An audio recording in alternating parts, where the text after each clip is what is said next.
Sir काय म्हणणार आजचा जे काही विषय होता जे तुम्ही इकडे प्रेक्षकांना सर्वांना सांगितला काय काय विषय होता त्याच्याबद्दल थोडक्यात सांगा काय मुख्यतः काय विषय आहे त्याचं काय सोल्युशन निघालं आहे? परीक्षा परिषदेच्या वतीने आपण ज्या संगणक टंकलेखनाच्या परीक्षावर राज्यभर घेत असतो त्या अनुषंगाने आपण आज मुंबई जिल्हा म्हणजे मुंबई पश्चिम उत्तर आणि दक्षिण या तिन्ही एज्युकेशन ऑफिसेसच्या माध्यमातून या जिल्ह्यातील सगळे संस्थाचालकांना आपण आज कार्यशाळेसाठी बोलवलं होतं. त्यांच्या विविध वेगवेगळ्या प्रकारच्या काही समस्या असतात.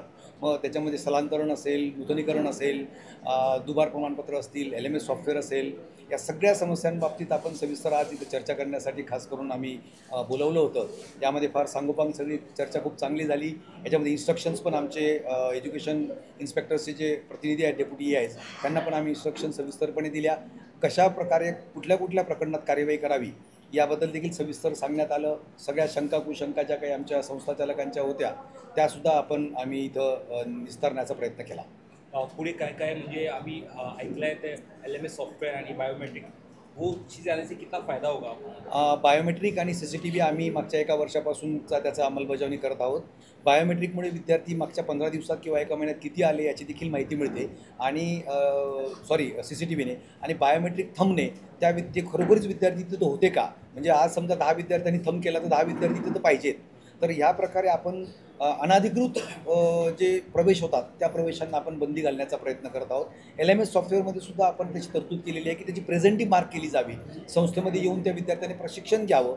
चांगल्यात चांगलं प्रशिक्षण आम्ही उपलब्ध करून देण्याचा परीक्षा परिषदेच्या वतीने आमचा प्रयत्न सुरू आहे आणि अनाधिकृत विद्यार्थीसुद्धा प्रवेशित होऊ नये त्याच्यावर प्रतिबंध घालावा यासाठी सुद्धा आम्ही कटिबद्ध आहोत. आज आपने ये भी कहा कि कई सारे इंस्टीट्यूट ऐसे भी चल रहे हैं जहाँ पे कंप्यूटर्स प्रॉपर नहीं है या फिर 20 विद्यार्थी तो 150 विद्यार्थी एग्जाम्स देते हैं. वो जो चीज़ें हैं उससे किस तरह से आप निकलने की कोशिश कर रहे हैं? त्या बाबतीत सुद्धा म्हणजे थोडक्यात प्रश्न तोच आला की अनाधिकृत विद्यार्थ्यांना तिथं थारा असता कामा नये. प्रामाणिक संस्थाचालकांकडेच लोकांनी म्हणजे मुलांनी प्रशिक्षण घेतलं पाहिजे या उद्देशानेच आम्ही ते बायोमेट्रिक आणि CCTV केलेलं आहे. याची नियमित जर पडताळणी केली आमच्या शिक्षण कार्यालयांकडून जर पडताळणी झाली तर मला असं वाटतं की बायोमेट्रिक आणि CCTVच्या माध्यमातून अनाधिकृत विद्यार्थी संपूर्णपणे बंद होऊ शकतात. काय म्हणणं सर आजचा आले आजचा कार्यक्रमबद्दल काय म्हणणं किती सक्सेसफुल झाला आहे?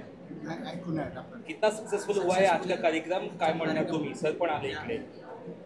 आतापर्यंतच्या जे अध्यक्ष आले इकडे त्या अध्यक्षापैकी बेडसे सरांचं आत्ताचं जे कार्य आहे ते फारच चांगलं झालेलं आहे. बऱ्याच इम्प्रुव्हमेंट पण ते आलेले आहेत आणि अजूनही होतील अशी आम्हाला अपेक्षा आहे. आजचे जे प्रश्न होते संस्थाचालकांचे बरेचसे प्रश्न होते त्याला त्यांनी चांगल्या प्रकारे उत्तरं दिली.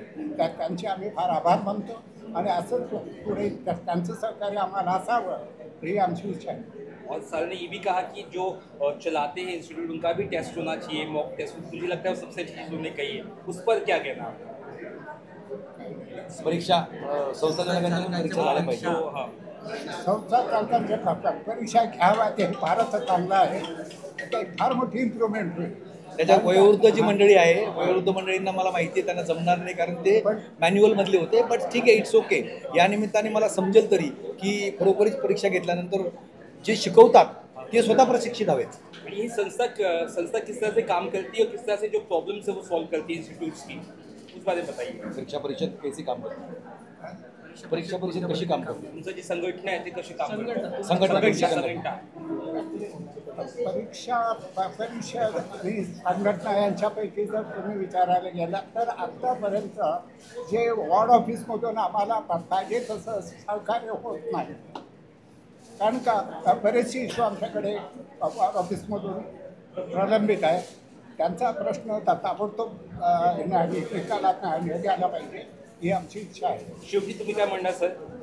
सर आत्तापर्यंत जे बोललो ना की आमची मुंबई संघटना जी आहे जेव्हा जेव्हा आम्हाला जे पाहिजे त्यासाठी आम्ही जेव्हा बेंडसाहेबांकडे गेलो त्यांनी चांगल्या प्रकारे प्रतिसाद देऊन आमची कामं बऱ्यापैकी केलेली आहेत. पण काही टेक्निकल इश्यूमुळे प्रत्येक ठिकाणी त्यांना लक्ष घालता येत नाही. मग खालील युवा ऑफिस असेल, DYD असेल यांना त्यांनी सूचना देतात. ते त्यांची अंमलबजावणी झाली तर परीक्षा परिषदेमध्ये फार मोठा बदल येईल आणि चांगला होईल. स्टुडंटसाठी काय मेसेज असतं तुमचा शेवटमध्ये? कोणासाठी? आपका मेसेज क्या रहेगा बच्चों के लिए?